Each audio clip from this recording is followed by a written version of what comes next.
Hey everybody, welcome to the first episode of Off the Lot. I'm Ken Kabatoff. And I'm Anthony Epp. So this podcast is about indie filmmaking, the good, the bad, and the absolutely chaotic. Whether you're already in the industry or dreaming about making your first film or just curious about how movies get made, this place is for you. We'll be diving into everything, the nitty gritty of how independent films come together, the challenges we all faced, and the wild creative solutions people come up with when the budget's tight, but everyone's giving it their all to create something special. And we'll have plenty of guests too. Other indie filmmakers, producers, actors, department heads, and all kinds of talented people who are out there making it happen. We'll chat about their experiences, the lessons they've learned, and the things that keep them going. And this podcast isn't just about filmmaking, it's about building a community. We want this to be a place for creators to connect, share what they're up to, educate us about their experience, and help whoever's listening navigate the difficult path of independent filmmaking. And look, Anthony and I definitely don't have all the answers. We're here to learn just as much as everyone else, but we're really excited to talk about the ups and downs and everything that can happen when you're shooting off the lot. So let's get started. Fantastic. Hello, Anthony. Hel How's it going? How are you doing? I am fantastic, Ken. How are you? I'm great. I'm great. So I guess like we should probably just start by talking a little bit about ourselves or giving some context about our backgrounds and who we are and how we came to be here today. So why don't you kick things off? Yeah, yeah, like, why should anybody listen to us, right? Yeah, Um, exactly. well, there's a sort of too long didn't read version of this, which I'll try to summarize in a very quick way. I came into the film, world in 2007, when I made the brash and bold decision to attend Vancouver Film School and change my career direction because I just decided at that point that I wanted to get into filmmaking. Didn't have a lot of knowledge about kind of what I wanted to go into or what it was all going to entail, but started there and went to film school for 2 years. I started in the foundation program, then went into film production, and then got out of that and started assistant directing on some shorts that some of my, film student friends were putting together. Got an opportunity to assistant direct some features. Then through some mutual connections, got a job working as a script coordinator on Sanctuary, which is a TV series, fiction TV series. And I was a script coordinator for 6 years on shows like, well, Sanctuary, Primeval, New World, Cedar Cove, and Motive. And then I left script coordinating to go kind of full time into assistant directing, and I've been doing that now since 2016, branching off into production managing and producing. And I directed my first feature with my partner and my wife Helena in 2017. Oh wow. That's Yeah, that's the summary of it all. yeah, that's really interesting. So you're still assistant directing, but you're now producing and, getting indie projects off the ground, tackling a whole bunch of different things. Yeah. Yeah, yeah, and I've had opportunities to produce on, Christmas movies as well, so kind of have played in both ponds, if you will. I've played in the movies of the week pond and the independent pond. Yeah, that's really cool. And I'm sure we're going to dive into a lot of that stuff as we continue to like talk about, the different ways you can make the different styles of making films, on this podcast. I guess a little bit Yeah. about myself, it's the classic story. Like I wanted to be a director since I was 5 years old, started making films in high school and, met up with my filmmaking friends and found our little clique in high school. And then that led to me going to Vancouver Film School where that's where you and I met. So yeah, did that for a year, and then basically after film school, I just started working my way up the ladder in the Vancouver production industry. And for anybody that doesn't really know, it's like Vancouver is very much a service town when it comes to film production. So we service a lot of the LA productions, some international, but there's very little domestic production that happens here. So you're usually working on some sort of American show or movie, and that's what happened to me, where I worked on a series called Falling Skies for a number of years, and that's really where I learned how to make TV and film. And I worked as a producer's assistant, uh, but I'm a creative person, and after years of working in production, I realized like I'm not making a living being creative, and I have to figure this out. So I wrote a pilot. In the last season of Falling Skies. And around that same time, the co executive producer of the show stopped me in the hall and he's like, hey man, like, how come you're not getting a producing credit on this show? Like, you're clearly helping us make the series. And I've been there for 4 years at this point. And I was like, you tell me, man, like, you're the boss. So they went to the network to try to get me even an associate producer credit. And the network said no. And I was like, okay, I need to change something about my life. So I wrote this pilot and I gave it to Noah Wiley, the lead actor of Falling Skies, who most people know from ER. Also, giving the lead actor of the show your script is probably not the best idea in the world, but after 4 years, I knew Noah a little bit.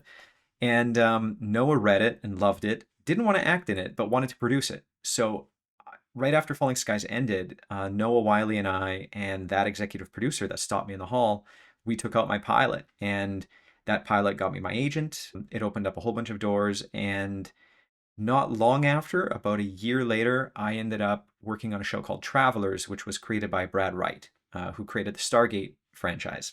Well, the Stargate series, Stargate SG-1, Atlantis, and Universe. And I wasn't able to become a TV writer right at that moment because Brad had already staffed the room. But because of my assisting experience and my production experience, I basically took the job as Brad's assistant, but very quickly, within 2 months, he had made me a story editor, and I was working in the writer's room, helping them break story on Travelers. So it was kind of a dream come true at that moment. I didn't get a script in the first season, but after that, I very quickly climbed the ladder, became a co-producer on the series and wrote and produced my own episodes of Travelers, this really fun, grounded sci-fi time travel series starring Eric McCormick from Will and Grace. I did that for a few seasons and then, bounced around from like mini writers' rooms and development rooms.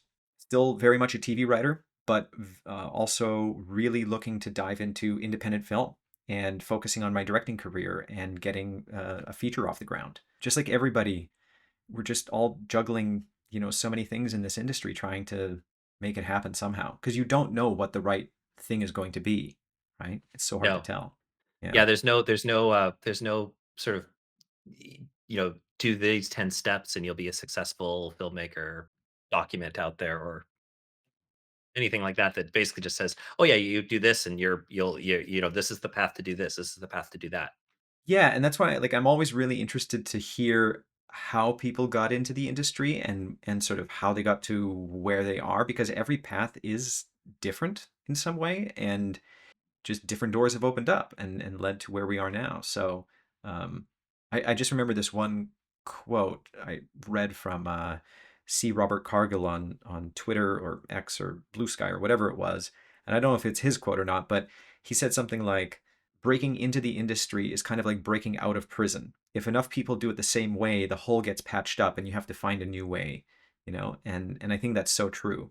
Yeah, it's and I think that it's important. I think as we go through this podcast to accentuate that because this is not so much a guide to for a guide to getting there. It's more of a here's some tools you can use and here's some ideas and here's some lessons learned from all of those experiences because we both kind of come from that Stargate world, right? Like Sanctuary was a build off of Stargate, and so that's how I got into working in the industry a little bit more is getting that foot in the door with the Sanctuary people, which were Which were all Stargate from people. this which were all Stargate people, and they had started a new series.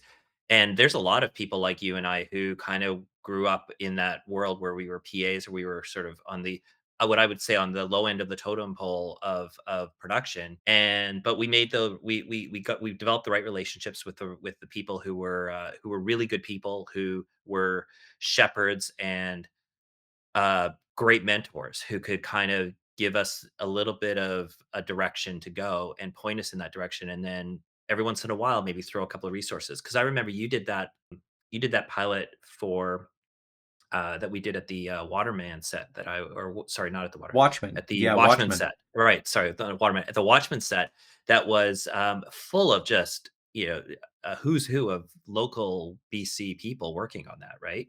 Yeah, exactly. And I mean, the very short story about that, because I think that's something that I'd love to get into more. It's a whole episode as far as I'm concerned when it comes to like proofs of concept or, presentation pieces. But after Right. Stargate Universe was canceled in 2010, I was unemployed. The entire Stargate crew was unemployed, and so many of these people they had been on Stargate, some of them for 17 years, or sorry, Mhm. 14 years, but 17 seasons. And there were two shows, ultimately three shows in total. So some of them have been, it was like a family. And then all of a sudden the family breaks apart, and these crew members didn't know other people. So they were all unemployed for the few months after Stargate ended.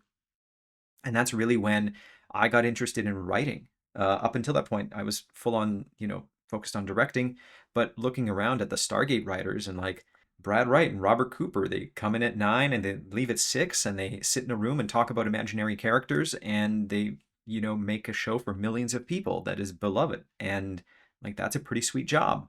So that was the spark for me to get into TV writing. And after Stargate ended, I co-wrote a pilot called Echoes, and then produced a presentation piece on the old Watchmen set in Burnaby, and we privately funded that. We partnered with some visual effects companies, and created basically a 2.5 minute sizzle reel along with a 16-minute presentation piece, which had 3 scenes from the pilot. Long story short, that actually created a bit of a bidding war between some production companies who optioned it, and then we ended up selling that to Bell Media and going into development, and getting a pilot script out of it with a showrunner who I think Carl Binder. It's about building contacts, a lot of it, right? Yeah, and that's another thing I think a good future show topic is, just, the right way to meet people, basically, because this industry is um, built on just knowing, on getting to know people, but but a lot of people, I think, approach it in the wrong way. Yeah, if you meet somebody in the industry and your very first question is like, "Can you read my script?" You're doing it the wrong way. Okay? Yeah, yeah. It's about giving. It's not about taking. So it's probably a good thing to just touch base about the state of the industry as it is right now, with everything going on, and sort of talk about why we wanted to do this podcast in the first place. And it has so much to do with where Hollywood is at right now, where the current system is at, and sort of, nobody has a crystal ball, but we believe that this is a great time for independent film. And it's hard to talk about the state of the industry without first addressing what's actually happening right now as we're recording this, which are the fires in Los Angeles. It's devastating. We both know people personally affected by the fires, who have lost their homes, have had to evacuate, and our hearts go out to them. We're wishing them the best. In our show notes, we're going to have a list of organizations that are contributing to help everyone affected by this, and it's so many people, and it's so tough to watch. It's really hard to believe. Yeah, we are kind of a little, for lack of a better saying it, a fraternity of film people who, I didn't think of all the connections I had that actually were living in LA. I know a lot of actors and a lot of writers and a lot of filmmakers who've, made that trek uh to try to make careers in LA, and I realized just through these fires how many of them have really set up lives there and how much of them have been devastated. So it's wonderful to hear from them because everybody feels like we're all part of the same thing. Yeah, all of a sudden the script that you're writing, doesn't seem so important when you don't have a home, or you're crashing on somebody else's couch with your family and trying to take care of people. And I can't even really fathom what that's like at this point. So it's such a tough situation to be in, especially coming out of the dual strikes of 2023, high inflation,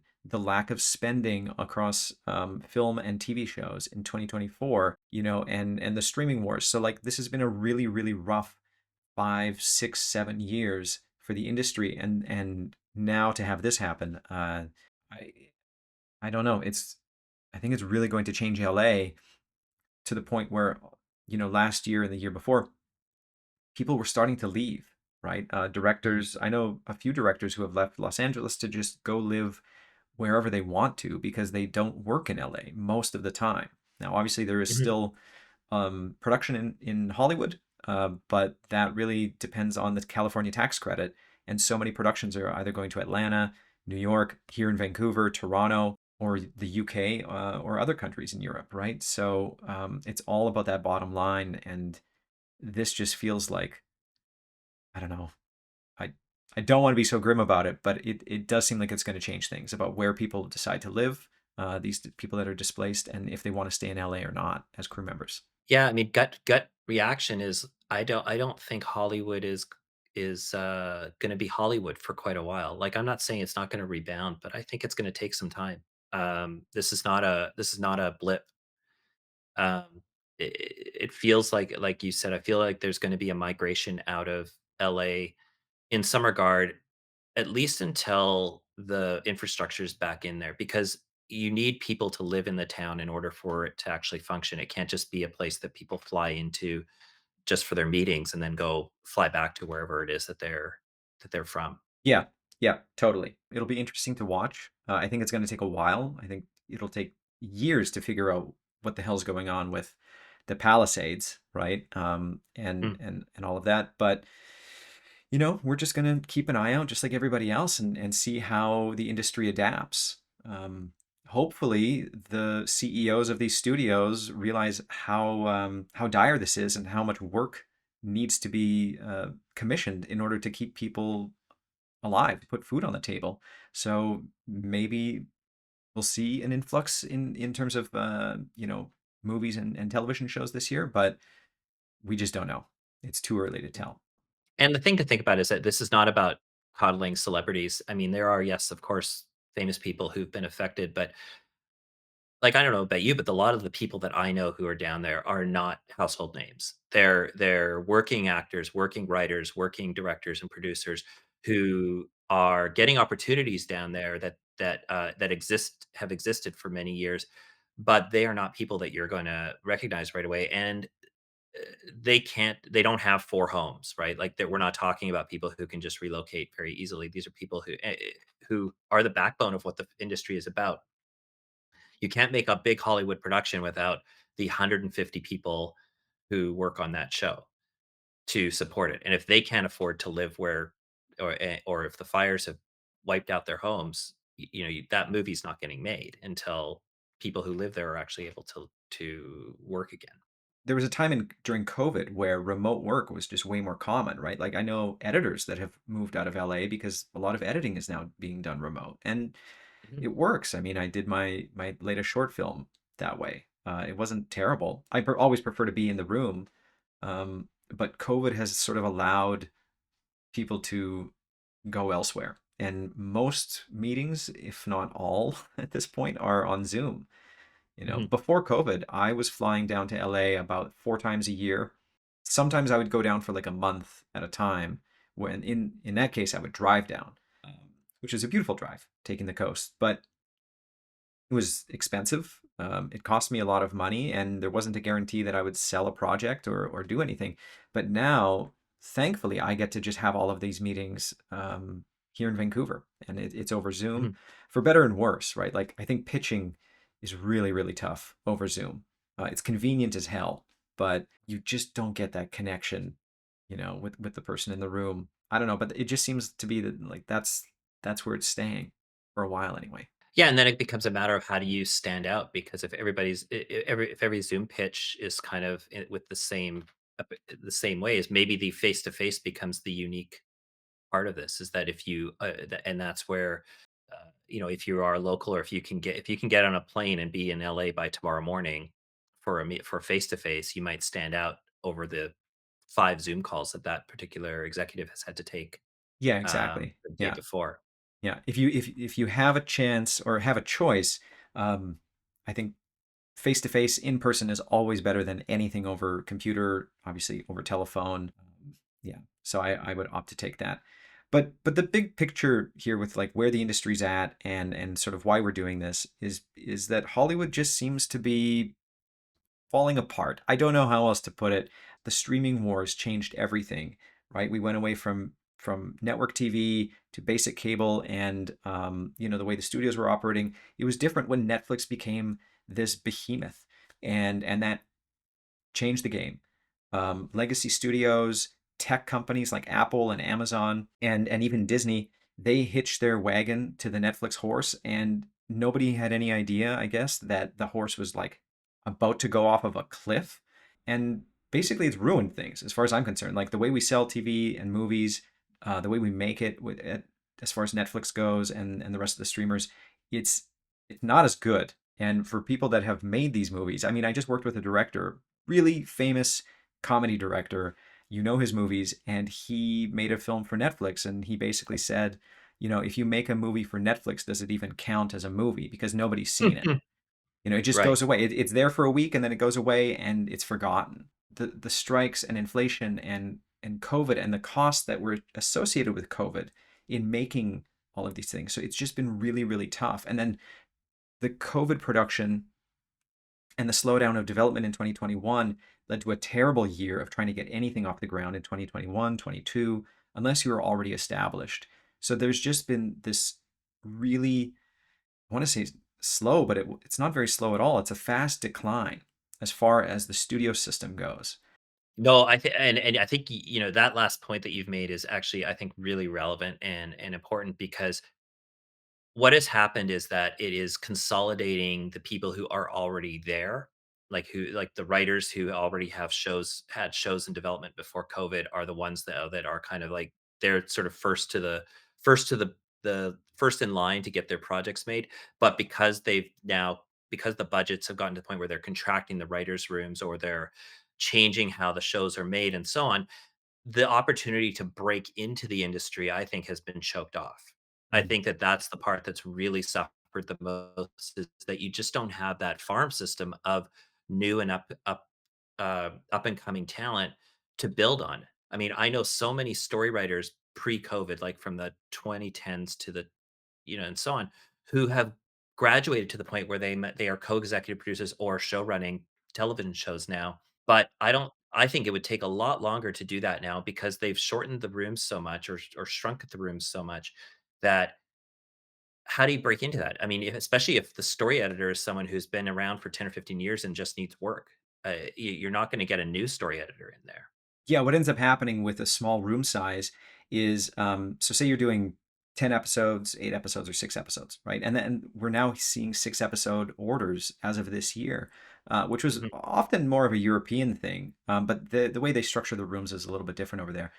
But when you have a small room of, say, 5 writers, and you have all of these people out of work, all of a sudden you have all of these available like showrunner level writers. And so then they take up 3 or 4 seats in the room, and then you have a staff writer.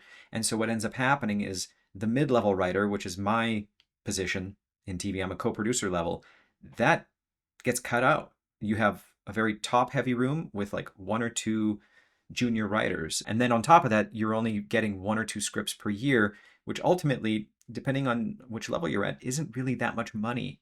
It seems like a big paycheck, but then you might have to make that paycheck last for 2 years, maybe more. We're kind of in the second gig economy, right? Where everybody has a second gig. Everybody Mhm. has multiple plates spinning, and I just feel like right now, if you are like journeyman TV writer, and like that's the only thing you do is just write. You don't produce. You don't do anything. I don't know how much longer you're going to have a career, to be honest. Um, unfortunately, I think your days are numbered. You have to be able to take what you're writing and figure out a way to make it yourself in order to cut through the noise, in my opinion. Yeah, I think you need to be hyphenated. Producer, writer, producer, director, writer, whatever you want to call it.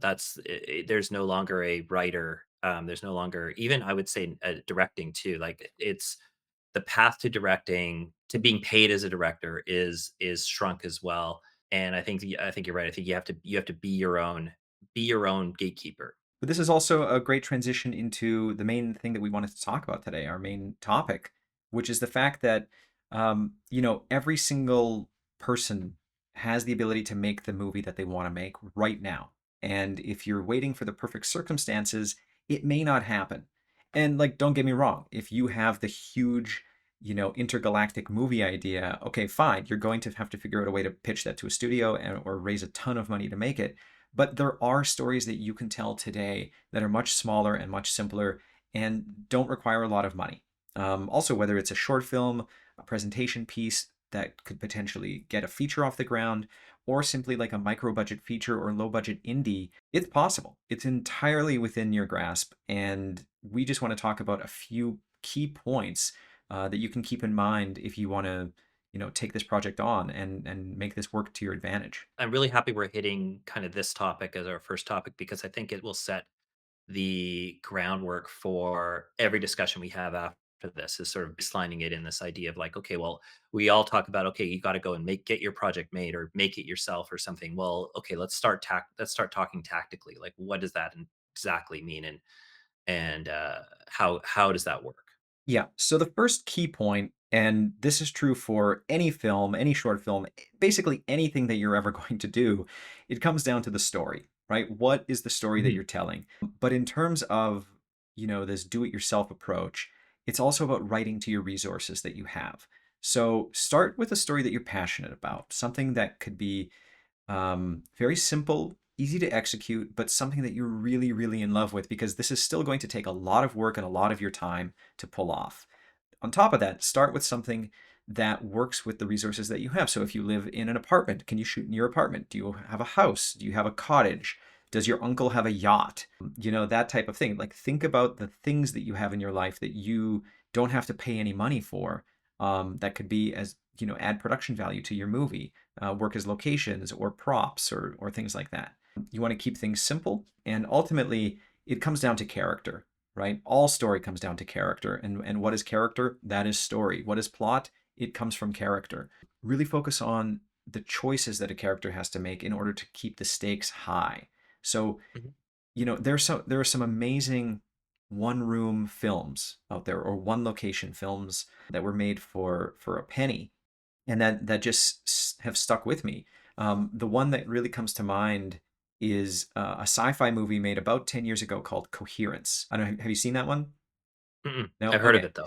Yeah, it's awesome. It's a micro budget movie. It's like $50,000, and it's just about a group of people who are having this dinner party on the night that this meteor is passing by overhead, and then a whole bunch of strange shit starts to happen. I saw it on Amazon Prime recently, at least that's where it was in Canada, but it's really, really, really good. I highly recommend it. They shot it in 8 days, and it's just one house, and outside of the house with, like, I don't know, maybe 8 actors. Really, really worth it. But that is a great example of, like, writing to your resources and making something interesting by just focusing on the characters, the choices that they have to make, and the emotion, the emotional anchor that is in every scene. What do you think? Are there any other resource-based ideas that you have there? Well, I think just to piggyback on what you're saying, it really comes down to it's almost like you've got to paint on the canvas you've been given. So, when a painter sits down to paint, the first thing you look at is what's the size of the canvas I've been given or I have to paint on, and that makes a lot of your decisions for you. I mean, if you're painting an entire wall, you have to fill that wall up with Mhm. something that is emotionally engaging. You have to create a picture based on the size that you've been given to work with. So to bring that analogy or that metaphor in, it's like imagine the painting a wall as the big budget film. If you have a big budget film, you have to throw a whole bunch of things at it because you have to justify the space. Mhm. Now, let's say you're given an 8.5 by 11-inch canvas to paint on. Well, you're not going to paint the same thing on that, right? Like you're going to paint something different on that. You might paint a bowl of fruit, or you might paint a portrait of someone. And that's what I think of when I think of resource based filmmaking is I have, like you said, I have a yacht, a backyard, condo, and my cousin's farm. And then I also happen to have an antique sewing machine that was, that I have in my garage because someone left it to me, or it was part of, a part of someone else was moving, and they were just getting rid of a bunch of antique furniture. And you start to think like, okay, well, what what can these pieces be that I can build something around?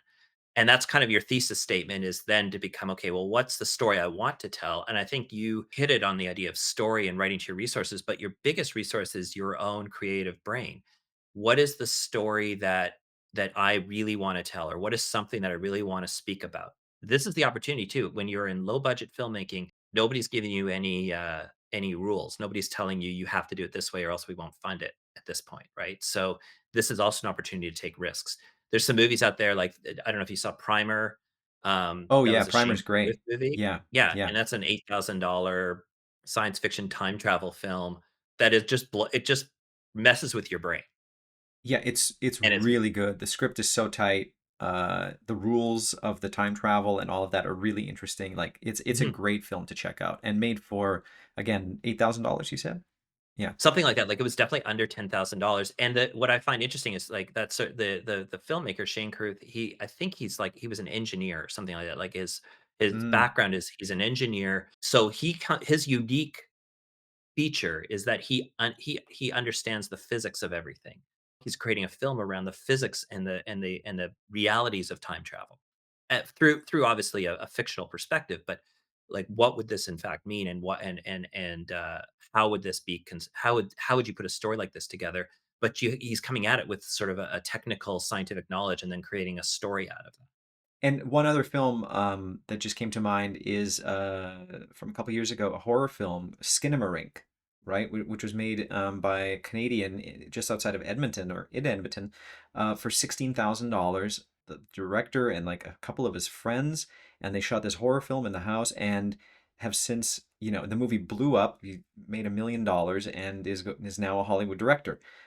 So again, that is winning the lottery. Don't focus too much on like I'm going to become rich doing this. But again, made the movie in his own home in the dark and made it scary. I think the point of it is that if the outcome is not the point. We've already said there is no one singular path to Yeah. turning this into your Hollywood mansion or your West Vancouver mansion. There's no pathway that leads to that is like, invest 10% of everything you earn in your filmmaking, and you'll become a millionaire. That's not how this works. I think it comes down to volume, which is what low budget filmmaking is that you have to make stuff in order to make more stuff. You start with what you have, and you use that to build some kind of a, whatever you want to call it, just a personal vision brand of who you are as a filmmaker. And then you do the same thing on the next film, and you do the same thing on the next film. And once in a while you come to a point where you meet an actor who just happens to be on their way up. And you get that actor in your film. And now that actor's in your film, and then they happen to book a film that suddenly blows up in a theater or something like that. And then that draws attention back to your film, because people want to know, well, what else has this person been in? If you get everybody at that point, you have a shot at making more and more films. But you can also build a middle class lifestyle off of this by just being prolific, and not spending 2 to 3 to 5 years developing a story that you need $5 million for, $2 million for, that just won't happen. I mean, Mhm. you can spend yourself in development for 2 to 3 years and still be in the exact same spot you were in when you first started. A lot of that comes down to who you're working with as well in terms of pulling this off, right? As far as having a great team, and like you were talking about an actor that could just be about to break, or other, a DP, a director, if you're producing the movie, the people that you surround yourself with. It's like this the saying, like a rising tide lifts all boats, and that's very much what's going to happen. Is as you start to network and build a team of filmmakers around you, you're all going to help each other out, and you're going to rise together. Yeah, and on the team side of things, I think the best thing, if you're a producer, or if you're basically in that sort of, we'll call this the above the line creative thinker. So we'll say producer, director, and writer. And above the line's a term for the key creative people who are in the movie. And I would say it's also like the highest paid people are above the line, but also in terms of a budget, sort of like the key decision makers, if you will. So the producer, the writer, and the director of an indie short are the key decision makers. If you can cultivate one skill, it would be scouting like scouting people, learning how to identify good people who are good to work with, have talent, and can bring something to the table. And that's from crew and casting. Like learning how to see a good actor in a performance that they've done that may not have gained notoriety yet, and finding that DP who's been doing a lot of interesting short films, but hasn't built through or got that resume point yet. And I think if you are a cultivator of talent, you will go very far with your film, and your film will just be that much better. Yeah, and the way to get to that point is just networking. Go to film festivals, or like local film festivals. Go to local film parties. In Vancouver, we have a pretty great indie scene here between Crazy Eights and Run and Gun and Shits and Giggles and VIF. and Whistler Film Festival, the In Focus Film School Christmas party that I was just at, a few weeks ago. You just bump into people all over, and that's a great way to meet new crew and above the line and below the line talent. The other thing to keep in mind would be the gear, right? So, look, we all want to shoot on, well, I shouldn't say, I'm not going to speak for everybody, but I'm going to speak for myself in that, growing up, I'm like, I'm going to make a movie on 35 mil and it's going to look amazing. Well, we don't really do that anymore. Some people do. Mhm. There's the Ari Alexa as far as the high-end cameras, and I was so happy to be able to shoot on a high-end camera for my last film, but you don't need that. Steven Soderbergh shoots on iPhones. He's made one or two features now on an iPhone, and it's entirely doable. They look great. A lot of people watch YouTube. That's a lot of that stuff is shot on an iPhone, and it looks really good. So we're kind of used to that lens and that look already. So don't worry about having the best equipment in the world to shoot your movie. You don't need that stuff. Up until my last short, I shot everything basically on like a prosumer DSLR. I shot on the Canon or on the Panasonic GH5S. It's a great camera, and it's not so much about the camera body, right? It's really about the lenses that you choose. The other thing about that is if you don't have a lot of money, talk to the rental houses. Say, I'm a low budget short film, I'm a low budget feature, we're shooting for 15 days.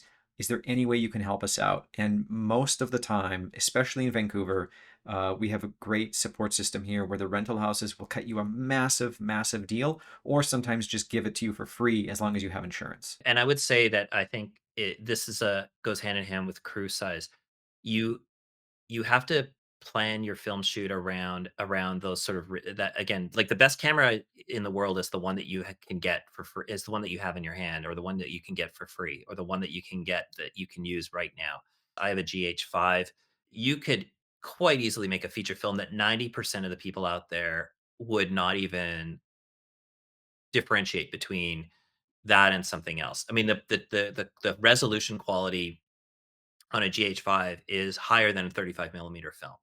You actually have to downgrade a lot of the Mm. footage on digital cameras to make it look like film so that people who watch it on a big screen think of it as being a feature. So you actually have to make the footage look worse. I also think that the camera you pick determines your crew size. So if you go after those high-end cameras, you have to have a bit you at least have to have 3 or 4 people on your camera team in order to functionally use a lot of those bigger cameras. So, well, 3 or 4 people, if you could what if you could downgrade your camera team to 1 or 2 people? But you can't do that with the newest, latest big Hollywood camera. You can only do that with a camera that fits within that allows you for you to do that. And that can save you money or be a lot less expensive at least than having to hire the entire film crew to make it work. Also, on that note, this is something that we run into every time we're in prep on a movie because we talk about, well, what are we going to shoot on? And so not only do you need a bigger camera team for like if you're shooting with an ARRI, you also need more hard drive space. And hard drives can get very, very expensive because you can't just go to Walmart and get a hard drive that works with this. You need a very high-end hard drive that's fast. They record at such a high resolution that you're recording terabytes upon terabytes upon terabytes of footage for your Mhm. movie, where if you shoot on a DSLR, you can get away with a 4 terabyte hard drive, depending on if you're shooting at 4K or 1080p or whatever it is. But that little difference can be the difference of hundreds of dollars, if not thousands of dollars on your back end. And then Yeah. you have to have an editor that can process this footage and create proxies, and then that takes more time. So each little decision you make here has major repercussions depending on which way you go. Your like the footage cost alone could be upwards of 2 to 3 to $4,000 if you are shooting on those high-end cameras, and that's I think being very, very modest because I don't even know if that gets you duplicates. The other really important thing to keep in mind when you're shooting, obviously lighting is so important to a movie. It's visually it's probably the most important, more important than the camera. And again, you don't need big, expensive Hollywood lights to shoot your movie. In the past, I have purchased just some very cheap, like newer lights off of Amazon. They're not going to light up a whole room, but they're good for like close-ups and stuff like that. They're LED lights. You can change the colors. But one little other trick that I do that I learned from a prop master friend of mine, if you go to the pet store, there are like dog collars. And these dog collars have these like flashing LED lights in them, and you can change the color from like white, green, red, blue, and they're just these circular lights, LEDs, and you could put them anywhere. You could put them inside objects to like make something glow from the inside if you're maybe doing like a sci-fi or horror type thing. But I bought it. They're like 25 bucks each. I bought four of them and I use them all the time. One time I didn't have a proper key light for this short film I was making in my apartment by myself. And I just I took like Christmas tissue paper, put four of these lights inside, taped them off, taped it to the wall, and it was just this beautiful white glowing, fill that I created basically for nothing. It's fun. These challenges I think are super fun. This do it yourself approach. Yeah, I mean, I'll just use a personal example from 13 Miles. We made that decision. I think our shooting days, we had 35 shooting days, I think, in the schedule. But we also knew we wanted to add a little bit of scope to it, so we knew the crew size had to be tiny in order to be able to afford to go to different places. We couldn't bring 30 to 40 people every time we wanted to shoot somewhere. So we made the decision with our cinematographer to go handheld, shoot it like a documentary. And we kind of created a bit of a dogmatic rule for ourselves that we were not going to use any film lights in the production. We were only gonna use what was practically available to us, and if we had to bring, like, a house lamp from home or something like that, then we would do that, or if we had a ball light or something like that that kind of acted like a soft diffusion light, we could use that, but it had to be something practical, and we kinda created, like, our own little rule set of you're only allowed to use practical lights or natural light. We didn't even have grip equipment, like, no bouncing, nothing. It was like if the bouncing equipment came off like bounces came off of walls. Aesthetically, it was a choice we made, and as long we realized, the point here was as long as we were consistent throughout the whole movie, there may be some initial when people first tune in that they were going to be, oh, it looks a little rough around the edges and so on. But as you're watching the film, you're not thinking to yourself, oh, they didn't light that scene properly. I mean, like nobody's thinking that way, and we just made sure that when we blocked, the way we did our blocking was always a situation where when we needed to have something appear, someone talk in a specific place, that we made sure that we showed them where their world was to play in, so that we could make sure they were lit properly. We even shot a nighttime scene where two people are kind of lightly jogging down the middle of a residential neighborhood at night. We used the overhead, whatever street lights as our lighting source, and so the actors would come in and out of the light Yeah. as they were running, right? Because they would come into the light would fade, and we just made that part of the thing. Like they would come into the light, and then if we needed to have anything where their faces we need to see the emotion on their faces, we just said like, try to time your emotional moment for that. Yeah. And That's great. then as the light would dip out, we'd have a backlit person. We might not see their face, so we could give a little exposition or something like that, where the faces weren't as important, but the dialogue was. I love that. That's super smart and just again playing into the resources that you have. The next couple points that we want to talk about are, part of the same topic, which is about scheduling and pre-production. And Mhm, so when you're taking on a film yourself like this in the micro budget stage, you are going to be doing most of the work. And so you don't have to mhm. rush into this because you're going to be taking on art department duties, props duties, set deck duties, maybe visual effects, maybe editing, maybe, all sorts of aspects of this film. So just give yourself time to do it right. Again, you don't have a studio breathing down your neck to get this done because it's not going to be released on, November 24th, 2026.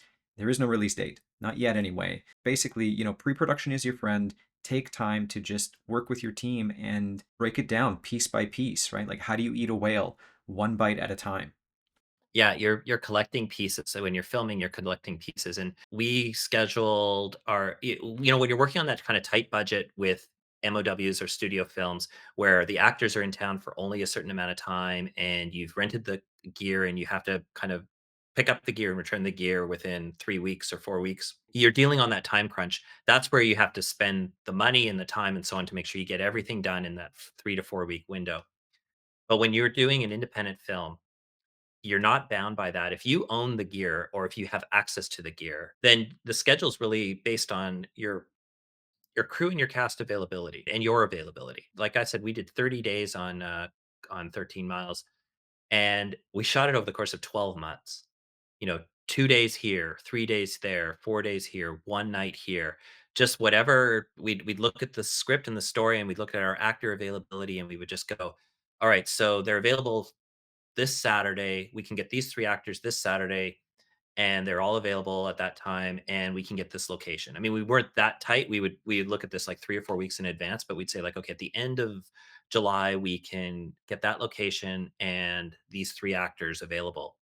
And we would just we'd take a look through the script and go, all right, so what can we shoot? And the actors were willing to take lower rates, or basic, like nobody was not paid, and everybody was paid basically what the rate was allowable for that position. So like the actors were paid UBCP rates for the budget level that we were at, and they were totally happy with it, or at least they presented themselves as being happy with it, because we weren't asking them to take away other jobs. Like, when they had to go and work on another production, we just said, "Okay, great. Like, let's reschedule. Let's do something else." We're always gonna be in second position to whatever it is that you need to do to earn a living.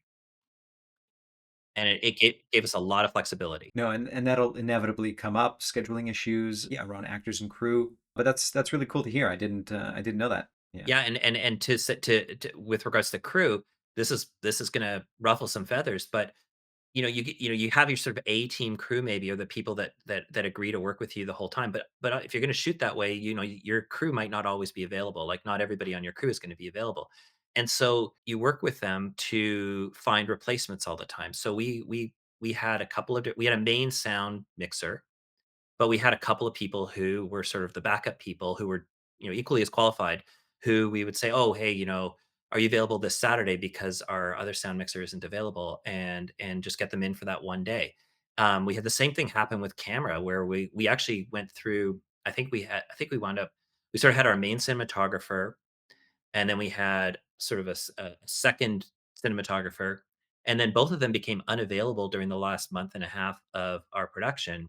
So we had to just look through our friend group, so to speak, and say, "Oh, we need a camera person for this day. We need someone for this day." And we wound up working with 3 or 4 other uh, camera people for about 5 or 6 days of the film shoot that weren't even the original cinematographer. Now that, again, like, I always believe that your cinematographer is one of your key collaborators on the film. So a lot of like, if you're going to do it that way, you want your cinematographer to be part of the conversation at least, so Yeah. that they because you want to make sure that the look and the everything is consistent, and also because the cinematographer ultimately puts their name on the film, you want to make sure that they have some kind of input into how it goes. But that doesn't mean that you have to make sure that you work around that person's availability, because again, they might have other higher paying work that comes along. And I think if everybody's flexible in that regard, then you can schedule that way. Yeah, yeah. It's also a great networking opportunity. The way you structured that is that you met, 3 or 4 other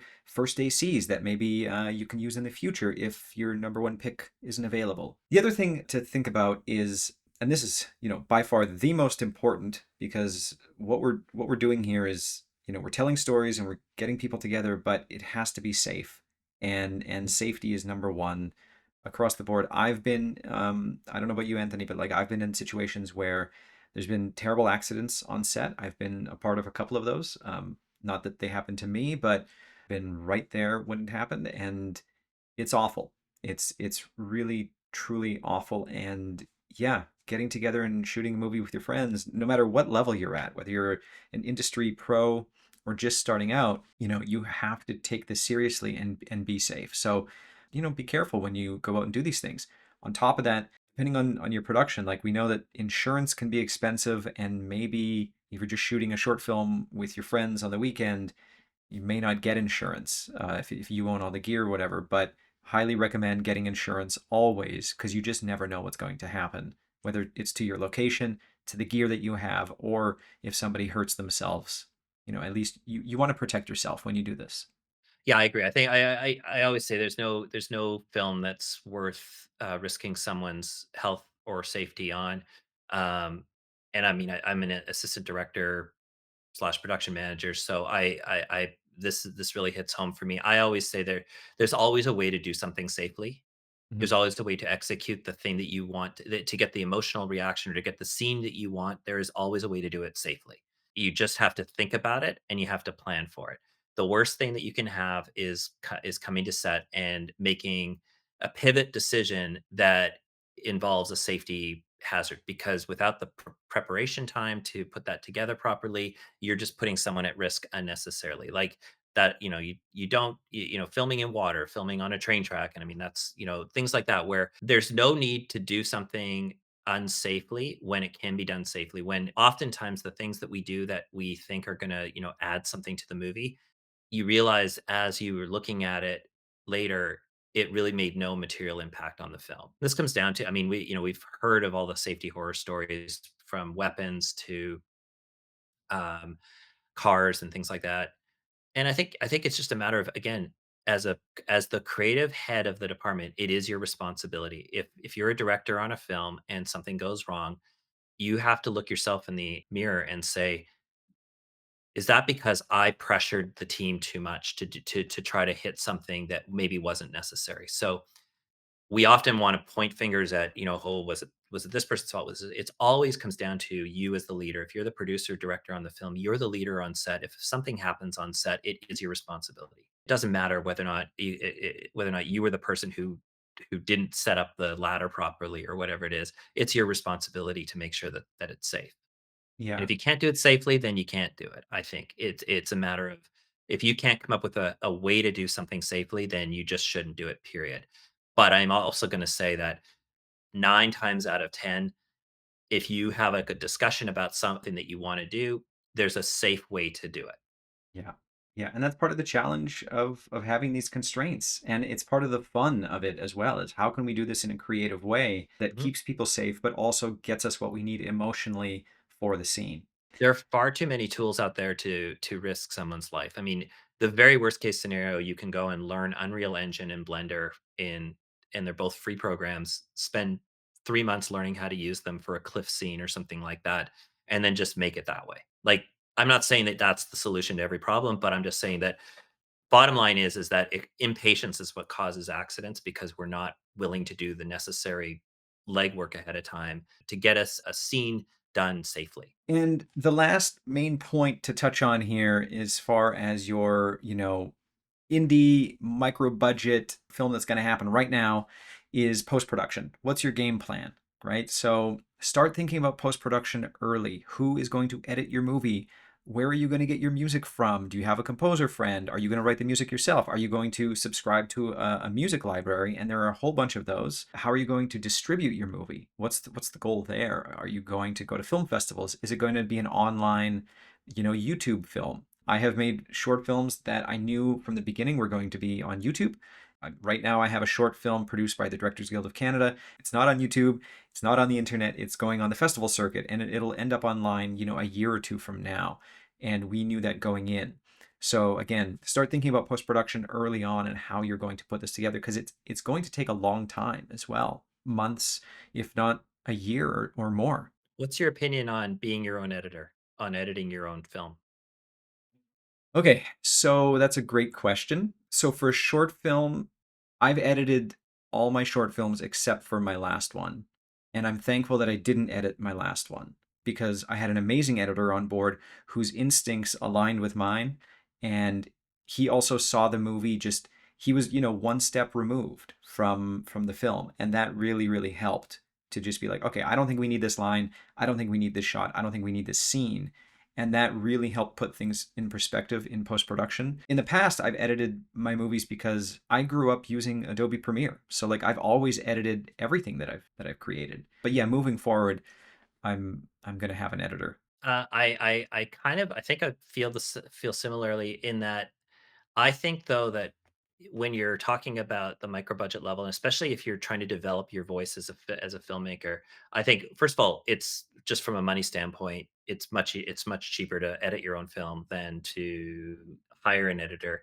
But I think, so I'll add the caveat to that. I think editing your own film is a very good step to take if you are a director or a writer, because you learn how to tell a story again. Like we always Yeah. say like the story is told 3 times. It's told in the writing, it's told in what you actually capture, and it's told in the editing. And I think that it's important to be part of the entire ecosystem, especially in your first film or your first few films, because you need to learn how to manipulate that on your own, and you also need to be free to experiment. You need to learn to experiment with different ways of approaching a scene. I think an editor can cut to the chase a little bit better and more efficiently, but that maybe cheats the director of the opportunity to discover the film themselves in how they're putting it together. Now, I caveat that with, I don't think you should edit your film and just make that the final version. Edit at least to sort of that director's cut level, and then I think you should show it to people and show it to other editors and get their advice and see what they say about the pacing, the emotional feeling of the film. Get that secondhand view from someone who is an expert in what they do, like an editor or a another director or producer. Get some opinions back and look for commonalities, look for common issues that might come up from the people that you show it to, and then maybe go back and re-edit it yourself. Or that might be a point where you might bring someone on to say, "Look, like I've gotten it to this point. Can you help me finish this off?" And I think that's a great learning experience. I totally agree. And because my background like is in editing, I've been making short films for a really long time. And so like I'm familiar with like when to cut, or that just that feeling, that instinctual feeling of like, no, no, this scene is over or this shot is over. So that's why I'm super comfortable editing everything. I think moving forward though, what's great about that is like because I have that editing background, I'm sort of more in touch with the editor and like how they're approaching a scene. So I think I totally agree with you that you should have an editing background or like strengthen that. That way you understand how stories are built. Is Mhm, that nobody's laughing at this joke? Well, it could be the timing of the cut that leads into that joke. Are you cutting before or after, the reaction? And mhm, playing around with that and seeing what works, that's only going to make you a better filmmaker. It'll also make you a better director when you go back to set and realize, oh, I don't need this. I don't need this shot. I don't need this. I'm not going to be in this shot, during this monologue. And no, we don't have to get the wide, coverage of this. I know that I'm going to be in this shot. Frankly, those constraints make you a better director because what that does is it creates vision. It's not actually taking away from the movie. It's making the movie what it is, and making it even better. and I think that this kinda boils down to, as a filmmaker, your objective with your first film, 2 films, 3 films, shorts or features, whichever way you go about making these films, these are the opportunities to build a craft up. I mean, ultimately, in the end, you're either, you might, what people are going to pay you to make, if you ever get a job making a film, you're going to be paid as a director, not as a director writer, or you're going to be paid as a writer, not a writer director. Like you're going to be hired to do one very specific thing. So eventually you will get to that point where you have to kind of specialize in a specific area, or you'll get hired as an editor. Like, Yeah. but you might not get hired as an editor who also is going to direct their film. But until that point, you're building your tool set. You're making yourself knowledgeable enough about as many things as possible so that when it comes down to making decisions that are actually costing money, you're making smart, informed decisions rather than decisions that you actually are just kind of faking your way through. Because I think that's kind of like you were saying, making decisions on set about what coverage you actually need.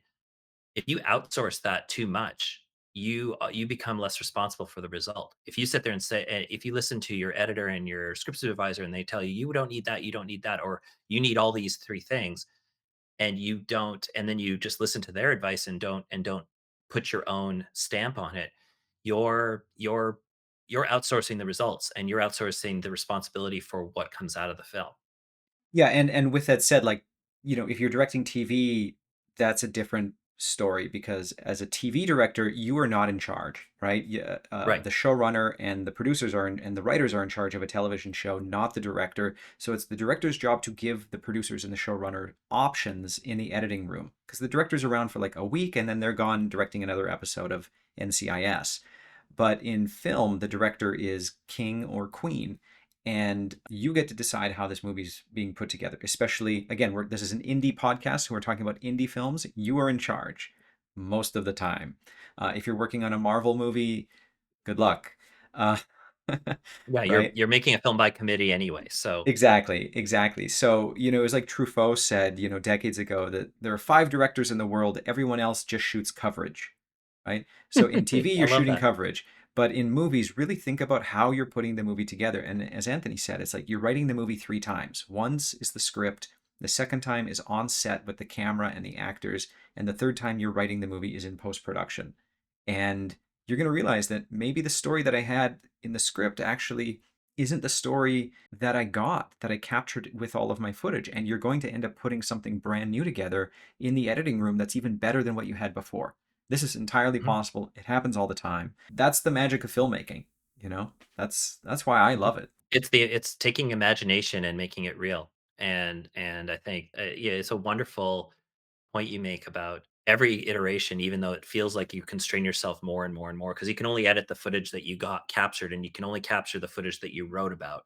Well, you wrote to the sky, you captured the footage you could afford to capture, and then you now have to edit just with what you have achieved. So you've fine tuned everything down to a very, very distilled body of work that you can use, but in that, you find gold. You look for the moments. Now it's really about looking how are the characters working and all these other things, and cutting out the stuff that felt important when you wrote it, felt significant, but now you realize that it's redundant, or now you realize it isn't landing the way you expected it to, Yeah. and being okay with that. And the last point I'll make about that is that's why it's really good to have an editor for somebody to say like, no, no, no, you don't need this. It's not making the story any better. It could be muddying the story, whatever, and it could be a moment, a beat, a shot, an expression from the actor that you just love, that you fell in love with, and you're keeping it just because you like it, not because it serves the story. And Mhm. that is what an editor's job is to slaughter your babies, right? And to cut out what doesn't need to be in the movie. I'll say, like, I'm not at all saying you don't need an editor, and I'm not at all saying that you don't need a good cinematographer and everything like that. I just think that, especially if you're just trying to get something made, and like that is definitely a skill that you can develop on your own without the need to hire outside people, if you because a good editor costs money. The software is there for free, basically. I mean, DaVinci Resolve is effectively free. But yeah, so there are a number of points that we think are important to keep in mind as you start making your own indie film. Obviously, there are a ton of other things to talk about. So if you feel like we missed something, shoot us an email and let us know if there's anything there that you think is really important you want us to expand on further. Moving forward, one of the things that Anthony and I want to do on this podcast is to highlight other indie filmmakers that are out there. And, the thing about indie filmmaking is that it's about building a community, and it's about a community that supports one another. And one of the ways that this happens is through crowdfunding. So we've both benefited from the support of crowdfunding for our previous films. And we want to help the filmmakers out there cast a wider net in order to reach their goals. And so every week we're going to give a shout out to a crowdfunding campaign that got our attention. Nobody's reached out to us. This is just us looking at Seed and Spark and other crowdfunding campaigns and finding interesting projects. And we're going to put a link to their campaign in our show notes in case it inspires you to contribute to their campaign. My pick this week is a film called Cahill's Lanes. It's a short film with a female led team that's looking for $10,000 for production. As of this recording, they've raised $7,000 with 24 days to go, but really they need about $17,000 to be able to finish this movie. That includes their post production costs. So they're on their way, but they could use a little bit of extra help. The summary for the movie reads: determined to find her absent father, New York City party girl Jane travels to Cahill's Lanes, a nostalgic bowling alley in upstate New York, where she forms an unlikely camaraderie with the blue collar owner and his son. They delight in an afternoon of drinking and bowling until her need for answers drives them to an unsettling terrain. And I think this project is really interesting because it's a very simple premise built around a character with a clear, defined goal. That's what makes short films work, right? Not these expansive feature length stories that are crunched down to 10 minutes. So, what is this short film about? It's very clear and defined here. And this is about a young woman who wants to know more about her absent father. And based on the director's statement, this is a very clearly a personal story for the director. And so, Marco Joe Clate, the director, says, my parents divorced before I was born. No visitation, no explanation. No dad. He was a missing piece. I secretly became obsessed with his absence, the whys, and the why not me. It made me interested in how we generate healing when a parent is unwilling to show up. So good luck to the team. And if you're interested in learning more about their campaign, we have a link to their website, to their campaign website in our show notes. How about you, Anthony? That's a great I love that. Yeah, I also went with a Seed and Spark project. This is a film called A Deal in Liberty, and it's actually a short film from independent filmmaker Palmer Wells. And what I liked about it, it's a crime drama. It's very film noir focused. It's set in Liberty, New York. The story is a tense cocktail of crime, justice, betrayal, and loyalty. Undercover operative Fitzpatrick walks in, tasked with meeting two criminals, Esmeralda Esposito and Shelley Shepard. What follows? Let's just say the night goes south fast. Guns are drawn, allegiances are questioned, and no one's walking out of that diner unchanged or maybe even alive. And I just like the premise of doing something a little film noir. It's sort of a genre that I want to explore more. And I'm interested to see how this project comes together. This project stands out for me besides that moody sort of noir inspired setup because it's also being shot in Toronto, Canada. So picking a Canadian project and trying to highlight a Canadian going out there and raising funding is something I want to see. I find that Canadians don't take advantage of crowdfunding nearly as prolifically, I think, as some of the American filmmakers do. And there's a whole episode of that we could get into as to some of the whys and also just some of the pitfalls of crowdfunding and some of the do's and don'ts. But this team is raising $20,000. That's I think their budget for the entire film to deliver this. Right now, as of today, they've raised, I think, just around 25% of the goal. So they're just around $5,000 and they have about a week left in their crowdfunding campaign. And they need a strong final push to get this film made. One of the things, I mean, I have no connection to this film whatsoever, but it's definitely worth checking out. One of the things I would say is if you're a listener of this film and you are a filmmaker, one of the things that you can do is we talk about that give, is if you have the budget and the means, think about supporting a crowdfunding project at least, once a month or something like that. Like look for crowdfunding projects, throw 25 bucks their way or something like that if you can afford to do so. Because this is about I want to say it's a karma thing, but it's a good thing to do to pay it forward by putting a little bit of money into a crowdfunding project. That's my soapbox on that. No, I love that. And like I said, we've both benefited from it and we want to give back. And it's just it made a huge difference on my last film. It makes a huge difference. And again, it doesn't have to be very much, $10, $25, but it helps if you can afford to do it. And we understand times are very tough right now, but it's a pretty great thing to do. Okay, so that's it for this week's episode of Off the Lot.